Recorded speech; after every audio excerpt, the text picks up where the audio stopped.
E aí pessoal, beleza? A lava seca aí da LG. Faz tempo que eu comprei essa máquina com defeito, tava com a mecânica ruim.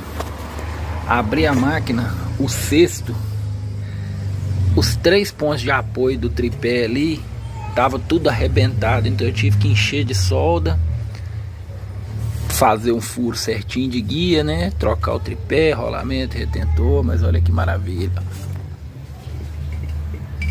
Barulho de zero. Agora é só terminar a montagem, correr pro abraço. Vou vender essa máquina. Que valor que vocês acham razoável aí para pedir? A carcaça tá muito boa, tá precisando de limpeza, porque tinha mais de ano parada. Mas o serviço ficou, ó. Tchau de graxa.